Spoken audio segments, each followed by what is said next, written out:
if you look at this, you will see that we covered almost everything up. I didn't tell you about the Bay of Pigs. Give me 2 seconds. So I mentioned that JFK is a young guy, right? Cuba has a revolution. Cuba has a revolution that means that the Soviets sponsored rebels in Cuba. And who was the name of the main rebel in Cuba? Fidel Castro. He only died like, what, a year or 2 ago. So he was there a very long time. He does this revolution in 1959. He has a guy named Che Guevara. It's very funny because it's very fashionable now to have a picture of Che Guevara because he's a kind of a good-looking guy, and so all the girls like him, right?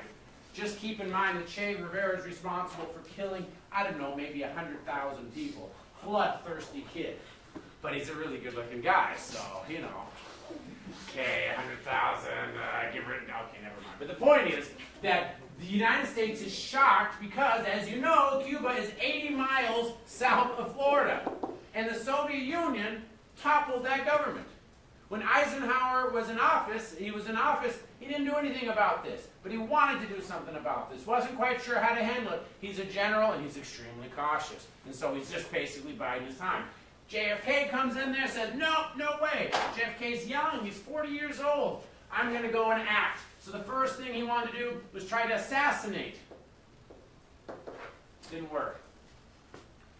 But he had another plan called the Bay of Pigs. Now, it's called the Bay of Pigs later. What he said is that all the people that were in the government prior to the revolution are now outside of the government. They're off in South America. What we're going to do is we're going to send the CIA and we're going to train them and then we'll give them weapons. And all they have to do is land on the island in the Bay of Pigs, on the island. And the rest of the country is going to be so excited to see Fidel Castro be toppled that as soon as they see them landing, they're going to rise up and they're going to overthrow them. Now, there is some truth here. Castro, like Che Guevara, also very, very violent. They had a problem with the church. They were killing priests. Not a peaceful guy. But that goes 2 ways, right? If he's very violent, you might not like him. But what also might you do if he's very violent? Be scared to death, right? So we've got all these CIA-trained folks. They land in the Bay of Pigs, but the U.S. does not support it. What I mean by that is they don't give any airstrikes. We don't have any hands in it because we're not into starting revolutions. We kind of have this higher level stuff. We don't want to be starting a war with Cuba. We'll let them start the war. Well, the problem is that they land in the Bay of Pigs. All the family folks that might have been supportive of it, totally scared to death. Fidel Castro was much better supported and supplied than we thought, and so this became a disaster. All the troops were killed.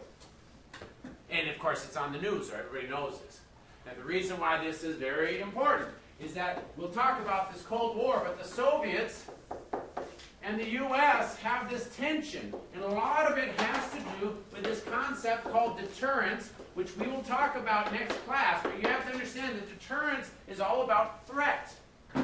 If you think that I'm going to beat the tar out of you if you mess with me, what won't you do? Mess with me. But if you think that I don't care, or I'm unable to do that, what are you going to do? You're going to mess with me. We fail with the Bay of Pigs, and immediately, what does the Soviet Union do? 2 things. They build a wall around Berlin. Secondly, they send missiles to Cuba. Not only do they support the revolution, but they actually send missiles. This is when JFK says, okay, we're totally screwed up the Bay of Pigs, but the fact of the matter is we are not going to allow you to put missiles in Cuba. Soviet Union does not have a way of sending missiles from the Soviet Union to the United States, not in 1963, not in 1962 or 61. You can, however, send them from 80 miles away. That's an actual threat to our soil. So Kennedy says, you put these missiles, we will shoot them. We will sink the ship. And we're just warning you. This was a massive fear. There were people that were worried we are going to go into World War III over this. And the Soviets had to know, are we actually going to follow through? Would we sink those ships? And in the end, Soviet Union said, yeah, I think JFK would sink those ships. And so they turned them around, and they went back. Cuban Missile Crisis.